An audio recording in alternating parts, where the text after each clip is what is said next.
عزیز طلباء و طالبات، السلام علیکم۔ آج میں سب سے پہلے اپنا مختصر تعارف پیش کروں گی۔ میرا نام ڈاکٹر ہنا ناز عبدالرؤف خان ہے۔ میں پیشہ تدریس سے منسلک ہوں اور میری ایجوکیشن PhD اسلامک اسٹڈیز اور MA ایجوکیشن ہے۔ عزیز طلباء و طالبات، جیسا کہ آپ کو پتہ ہے کہ میں اپنے ملک کے طلباء و طالبات کے لیے ترجمات القرآن المجید نصابی کتاب برائے نہم کلاس امتحانی نقطہ نظر کے تحت لیکچر کا آغاز کرنے جا رہی ہوں۔ امید ہے کہ یہ میری ادنیٰ سی کاوش میرے ملک کے ہونہار طلباء کے لیے مفید ثابت ہوگی۔ آج میں آپ کے سامنے ترجمات القرآن المجید کے درسی نصاب کا جائزہ پیش کروں گی، جس میں صرف آج کے لیکچر میں کتاب کے بارے میں معلومات باہم پہنچاؤں گی۔ عزیز طلباء و طالبات، سب سے پہلے میں حکومت پاکستان کی شکر گزار ہوں کہ ان کی بدولت پورے قرآن پاک کو تعلیمی نصاب کا حصہ بنایا گیا۔ اس سلسلے میں پورے ملک میں اساتذہ کی ٹریننگ کروائی جا رہی ہے۔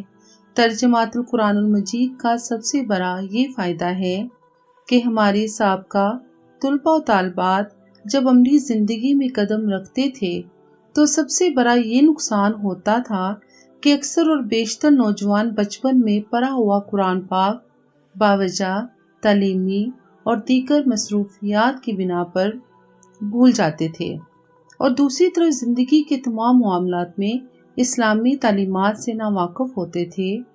غرض یہ کہ مذہبی، معاشرتی، سیاسی، اقتصادی اور معاشرتی معاملات میں اسلامی تعلیمات سے لا علمی کی بنا پر بہت سے مسائل کو حل کرنے سے قاصر تھے۔ یہی وجہ ہے کہ عصر حاضر میں ہماری قوم بے راہ روی کی شکار ہو رہی ہے اور پاکستانی معاشرہ میں دن بدن بگار پیدا ہوتا جا رہا ہے، لیکن الحمدللہ انشاءاللہ تعالی جلد ہی یہ دور ختم ہو جائے گا۔ جب آپ لوگ تعلیمی سلسلہ مکمل کر چکے ہوں گے تو آپ لوگوں کو اپنے مذہب کے بارے میں مکمل طور پر آگاہی حاصل ہوگی۔ کلاس اول سے پنجم تک ناظرہ قرآن کا دورہ پیش کیا گیا ہے، جبکہ کلاس ششم سے لے کر FA تک ترجمات القرآن المجید کو اس قدر خوبصورت انداز سے نصاب کا حصہ بنایا گیا ہے کہ جس کے ہاتھ بھی یہ کتاب آتی ہے وہ پڑھنے پر مجبور ہو جاتا ہے۔ عزیز طلباء و طالبات، کلاس نہم سے لیکچرز کا آغاز سب سے پہلے میں اسی بنا پر کر رہی ہوں کہ آپ کے بورڈ کے ایگزامز ہونے والے ہیں، اس لیے میری کوشش ہوگی کہ ترجمات القرآن المجید کی کتاب کو آسان فہم انداز میں آپ کے سامنے پیش کر سکوں تاکہ آپ کو سمجھنے میں آسانی ہو۔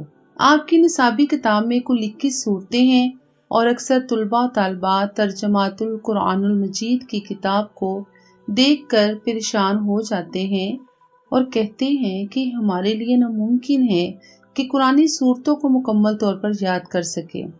لیکن عزیز طلباء و طالبات، آپ کے نصاب میں شامل صورتیں آپ کے ذہنی شعور کو اجاگر کریں گی اور آپ ان صورتوں کے شان نزول اور زمانہ نزول سے واقف ہوں گے اور مختلف معاملات سے آشنا ہو جائیں گے۔ اب ہم مشقی سوالات کی طرف آتے ہیں۔ ان 21 صورتوں میں سے منتخب 6 صورتوں کی منتخب آیات کا ترجمہ یاد کریں گے۔ اگر آپ محاورہ ترجمہ کریں گے تو آپ کے لیے فائدہ مند ہوگا، کیونکہ اس سے امتحان میں آپ بآسانی ترجمہ لکھ سکیں گے۔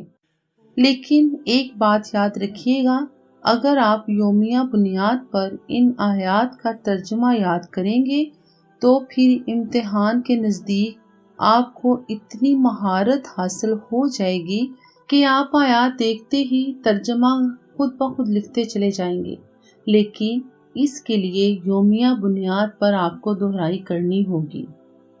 اس کے بعد آپ کو خلاصہ یاد کرنا ہوگا۔ اس کی وضاحت میں آپ کے سامنے نصابی کتاب کی مقررہ حد کے مطابق کروں گی، جس سے آپ کو بآسانی سمجھ آ جائے گا اور میرا لیکچر سننے کے بعد خلاصہ از پر یاد ہو جائے گا۔ پھر ہر صورت کے 2 علمی اور عملی نکات بیان کروں گی، لیکن ایک بات یاد رکھیے گا جب آپ کوئی سے 2 منتخب علمی اور عملی نکات یاد کریں گے تو آپ کو سورت کا نام اور آیت نمبر بھی یاد ہونی چاہیے۔ اس سے ممتحن پر اچھا تاثر پڑتا ہے اور آپ پورے نمبر حاصل کرنے میں کامیاب ہو جاتے ہیں۔ اس کے بعد منتخب الفاظ معانی ہیں، وہ آپ کی مشق میں موجود ہیں اور وہ آپ کو ازبر یاد کرنے ہوں گے۔